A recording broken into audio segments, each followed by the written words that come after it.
This week on Next Level Adventures, we're trading the hustle and bustle of Bangkok for the freedom of the open road.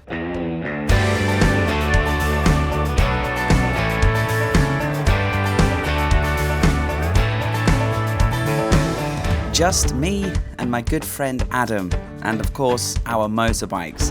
Every road trip has its teething problems. We don't have many plans, but we do have the wind in our faces and the mountains calling our names. So let's hit the road. You're all invited, so sit down, relax and enjoy, and let's see where this week's adventure will take us.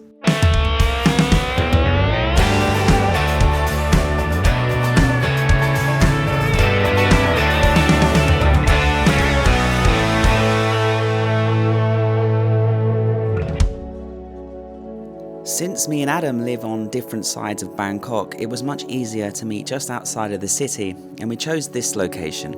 This is Wat Sam Pran. It's also known as the Dragon Temple for obvious reasons.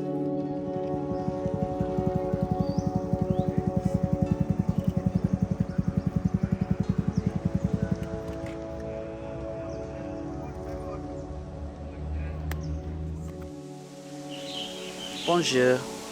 Bonjour.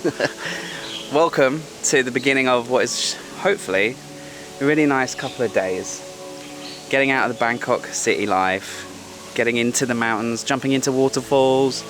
We thought we would meet here at this Dragon Temple. It's about an hour outside of the city, just easier to meet here, and then we can make our way to the mountains. Are you excited for a couple of days? I can't wait to get on the bike and get out of the city. Now, you've never actually been to this temple. This dragon that loops around the tower, it wasn't until I came here that I discovered that you have to go through the dragon. This dragon is actually the tunnel to get to the top. There is no lift. We walk inside it. We go, well, you'll find the entrance is like inside this dragon's tail. In Thai culture, the dragon is a symbol of power, strength, and importantly, for this trip, good fortune. And it spirals around the temple in a way that represents the ascent to enlightenment, and with each coil of the dragon, it guides you closer to the spirits, and hopefully, some good fortune for this trip. Oh, you got one for me? Oh. Because inside the temple, you'll find these statues of revered monks and other deities where visitors can rub golden leaf onto them. Now, this act isn't just about showing respect. It's actually believed that placing the gold leaf on these statues enhances their own power and their own blessings. And over time, as the gold leaf accumulates, it symbolizes the accumulation of merit and to the eternal nature of Buddha's teachings. Another unique practice here is blessing the dragon's beard. We thought it was quite fun and again just something that we wanted to do to blend in with the locals. Okay, lucky dragon. Do we believe that rubbing a giant dragon's beard will give us good luck? Well, not really, but since we're driving on the Thailand roads and they can be quite dangerous, it's better just to get luck on our side.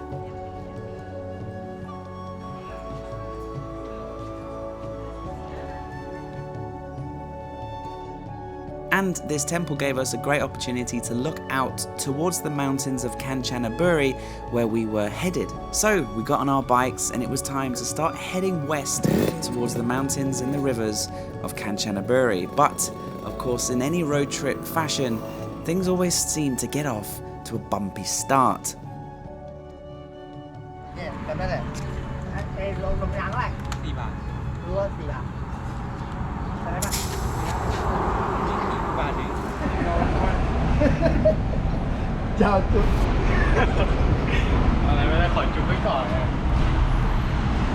Every road trip has its teething problems.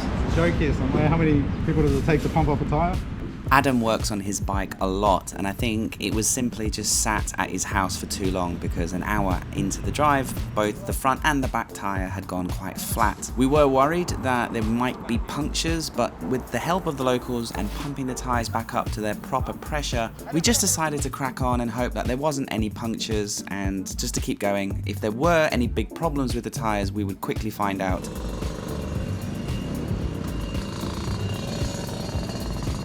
and thankfully there were no punctures and we were able to fully enjoy the 2-hour ride to Kanchanaburi through the countryside of Thailand, where all of the wonders and surprises await.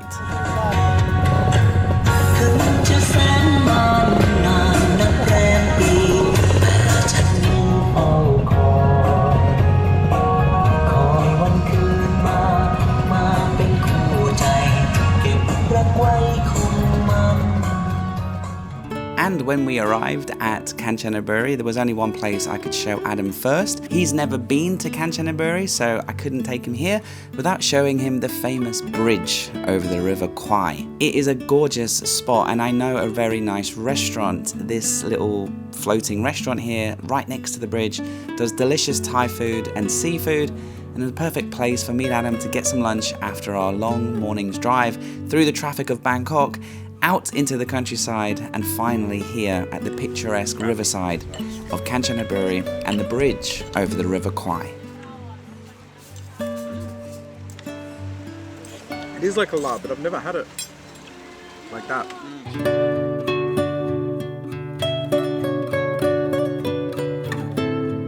How was the ride then? It's good. It's good. It was nice to finally get away from the city and off the highways and start to see a bit of greenery and some mountains and everything. Yeah, and is that the longest distance you've done in one go on that bike? I think so. I did to Pattaya once. But this is a bit further. I feel like this is a bit further. Yeah, it's been a much more pleasant ride. For people who are interested in your bike, because it is quite unique, can you tell us like what it is and how you found it, how you built it? Yeah, so it's a 1996 Honda Dash, little 2-stroke 125cc bike. I bought it, they're really cheap here, they're a dime a dozen, and the kids use them for street racing here, so they've got a bit of a cult following. So I got one and I've restored it myself and threw a bunch more money into it and playing with it and modifying it. Actually just rebuilt the engine in it a week ago, so I was a little nervous at the start of the ride, hoping the bike would hold up, but it's all been going really well. Of course, as you can see by the look of the bike, it's not built for touring. No. How's your butt? How's your arms? Butt's a bit sore, but that's all right. The hands, because it vibrates so much, the hands, I get off the bike and there's a weird tingling sensation. He's already got arthritis after one day. And is it a Thai bike or is it Japanese? Well, it's Japanese because it's a Honda, but they made them here in Thailand. Got you. Okay. We have a really unique, interesting accommodation that we're going to be based at for the next 2 nights. It's just around the bend of the river, actually, about 10 minutes on the motorbike, but only about 2 minutes upstream. So we're going to kind of loop around and check in and get ourselves settled in, because we're going to be here for 2 nights, 3 days, exploring the mountains and the river of Kanchanaburi, and already feel relaxed. Yeah, it's so beautiful here.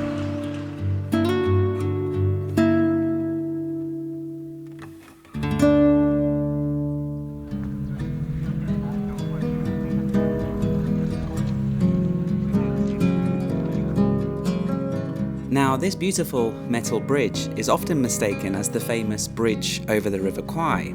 Now, while it stands on the exact same site, it's actually a post-war replacement.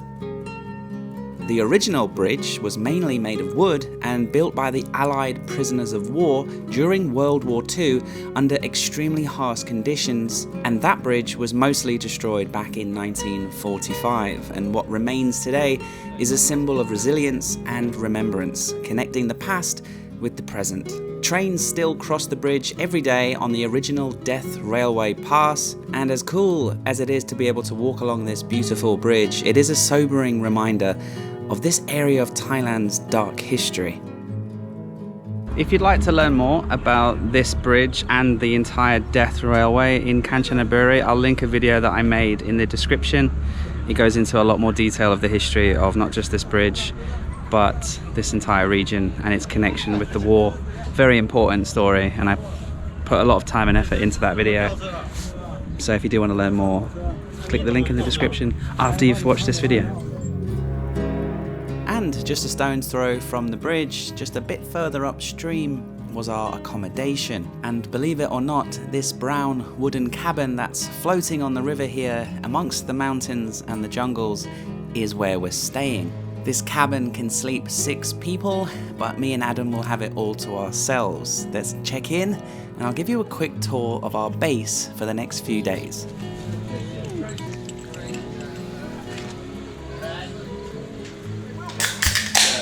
Cheers, mate. Cheers, mate. We made it here in one piece. I'll give you a quick brief tour of this place because it is it's incredible, isn't it? Amazing.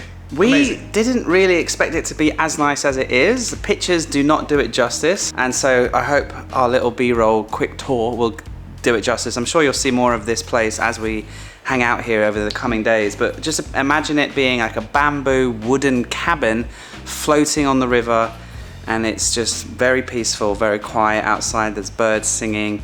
There's a bloke out there fishing for fish, obviously, and it's very serene and beautiful. And the cabin itself is huge. It sleeps 6, so 6 people would probably be best to split the cost. We've got a twin room.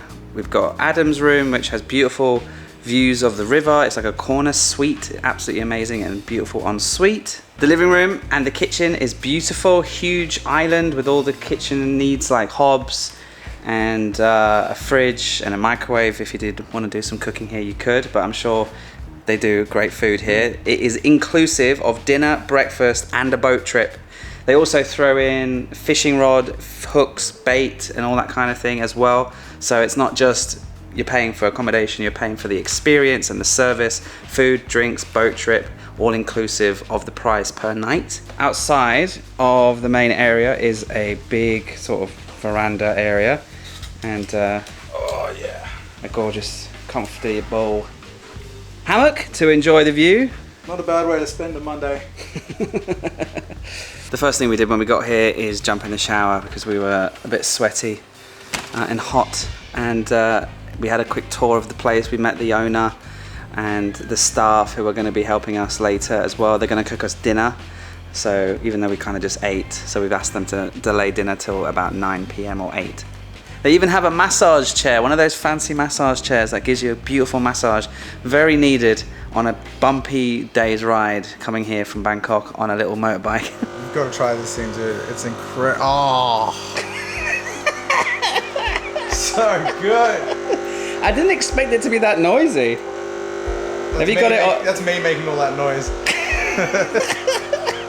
I really like the bamboo lights behind me. As you move through the living room, the light goes behind the bamboos and it looks like the sun is coming through a bamboo forest.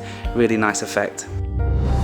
Yeah, we were absolutely blown away by this accommodation, and even though it was dark, I hope the footage did it justice. It honestly was just so stunning to be there. If you're looking for a great place to stay in Kanchanaburi, maybe you've got some friends that you want to share the cost, get some great service, have a great boat trip, which we will include a little bit of footage of that at the end of this video, this is the perfect place to come for a few days of rest and recharge, away from the city, in the mountains, on the river, just the perfect place to be. The staff and the Thai owner of the resort cooked us dinner. We had an incredible Thai dinner feast with delicious pork curry and just lots of other delicious dishes, so the food was incredible. And they also have a selection of top shelf rums and tequilas, only the good stuff. If you know your rums, then you know what this is. Wow. After a long day's drive and a few beers and a great dinner, there was no better way to see off our first day of adventure on this road trip with a few delicious high-end rums and tequilas.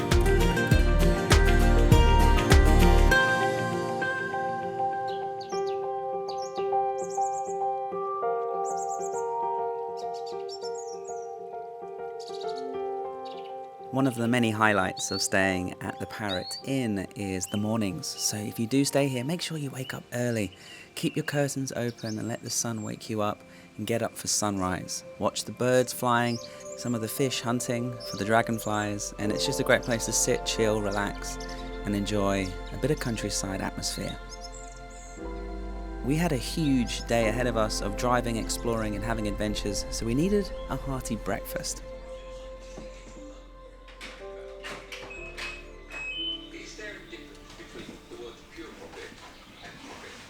This is very impressive. Yeah, sausage looks good. I actually really felt like a big breakfast this morning.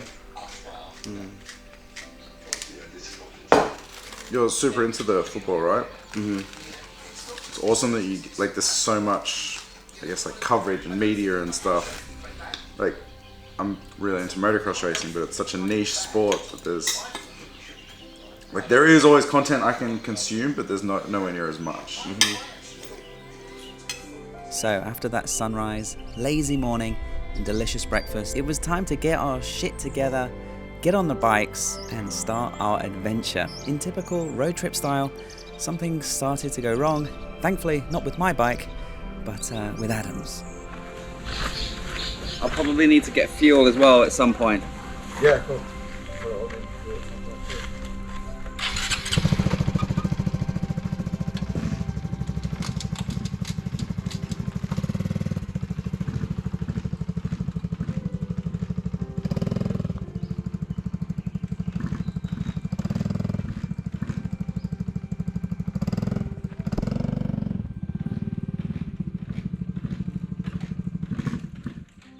He needs to jump start it. It's been a bit temperamental.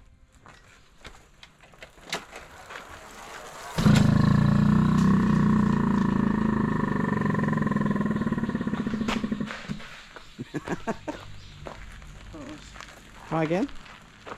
Second time's the charm.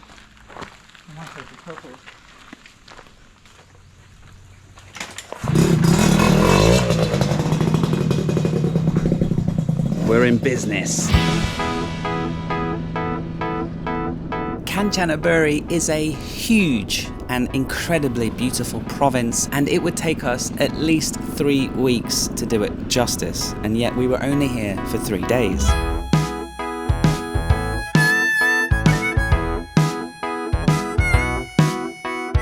So I came up with a full day's itinerary to show Adam what I think are some of the highlights, including a few places I've been to before and one place that I sadly missed but really excited to share with you today.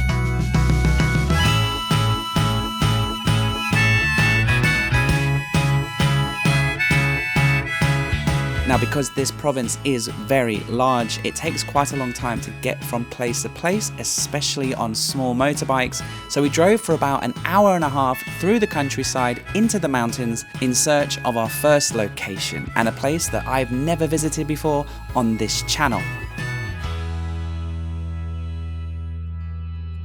When I came to Kanchanaburi on my own, nearly 3 years ago now, or 2.5, I didn't come to this particular part of the Death Railway. I can't remember why, but it's really beautiful because the train follows along this gorgeous cliff, and there's a few sort of elevated levels of the railway itself, and we're just walking on it, and we actually can't believe that this can hold the weight of a giant train with passengers coming from Bangkok and back towards Kanchanaburi going this way. I don't think a train's going to pass by for the next hour, so I don't think we're going to be able to capture it for you.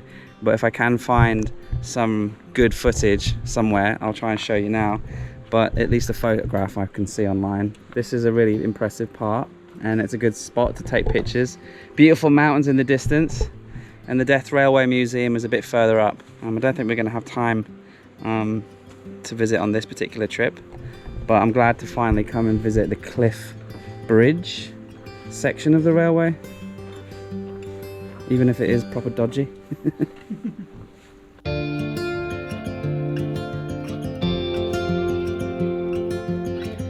Yeah, totally unbelievable to believe that this bridge is still a working section of the railway.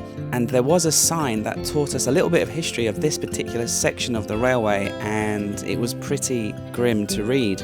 Lots of people lost their lives during this tiny section of the railway, and they actually constructed this section of the railway in just 7 days, which is kind of unbelievable. And of course, the first train to attempt to cross it ended up breaking the railway, and it fell into the river, and pretty much everybody lost their lives who was on board. So very tragic history. It is a dark side to Kanchanaburi, which will stay with you as you travel through it, so just be prepared for that. But it was good to finally come here and get some footage of this place and learn a bit more about the railway, which I think is important. But then me and Adam had to keep moving, had to stay positive. We were here to have fun, and I couldn't think of a better place to take Adam next.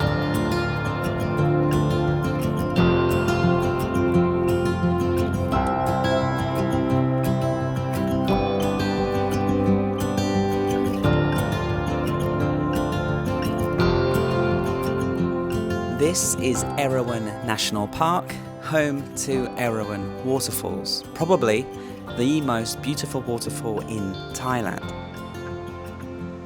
Obviously it's a waterfall, right? But this is no ordinary waterfall. It has 7 layers, as you can see here, each one more lovely than the next, and each one more difficult to reach than the previous one.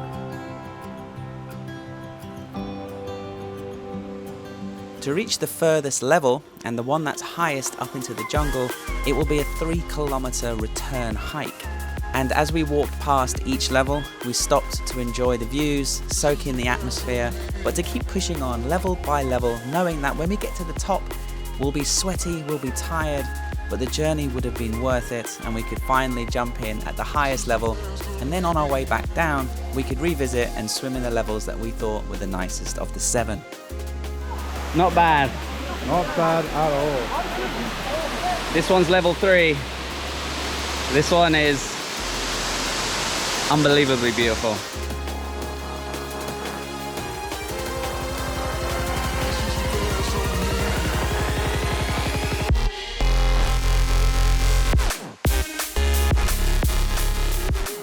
And as you can clearly see, this waterfall is a slice of heaven on earth. The turquoise waters, the green jungle, the butterflies, the blue skies.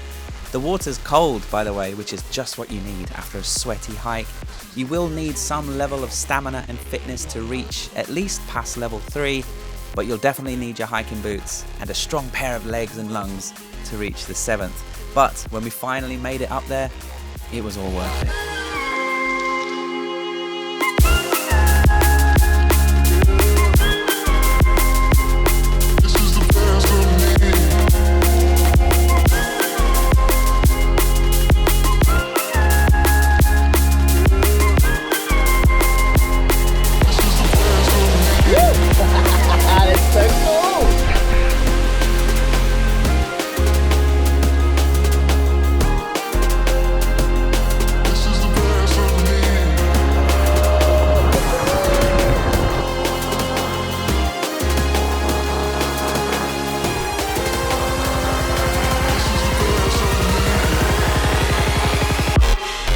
Sadly, all good things must come to an end, so we jumped back on the bike soaking wet, but that was okay. We had about an hour and a half drive back to our accommodation where we would dry off in the wind and in the sun, and we knew there was a cold beer waiting for us and one final last adventure. Cheers. I've forgotten how beautiful Kanchanaburi is, but I've also forgotten how big it is. And here we are in the afternoon now. So we've had a full day on the bikes and a full day in the mountains. So it's been fun. And I must say, it's really nice to share the experience of riding and exploring beautiful parts of the country with someone else, with a mate. And Adam is a real great travel partner. Obviously we share quite a lot in common. Not only does he like to motorbike, but he also films it for his YouTube. So we've got quite a lot in common. So it's really, really nice to share a similar experience like this with someone. As I mentioned earlier, what comes with the price of staying here at the Parrot Inn, not only is it the room or the house on the river and all of the breakfast and dinner, but a boat trip is also thrown in as part of the package if you stay here. So we've organised to go straight on the boat and enjoy the afternoon going down the river. Cheers, buddy. Cheers, buddy.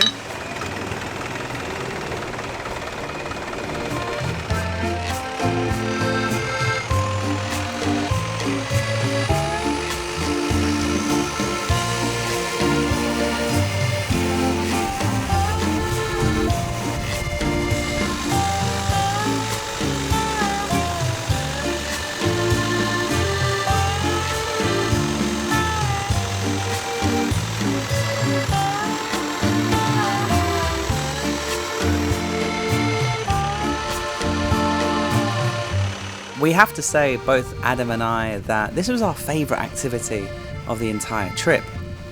Cruising down the river at sunset with the wind in your hair, watching the world go by, was just the perfect way to relax. And with a cold beer in your hand, it doesn't get much better than this.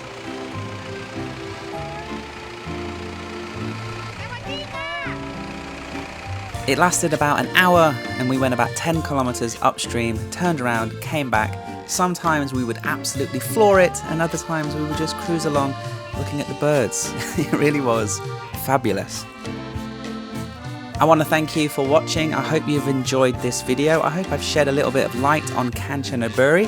Please check out the description and the pinned comment with all of the information about where we stayed, Adam's YouTube channel, and all of the information of the locations included in this video.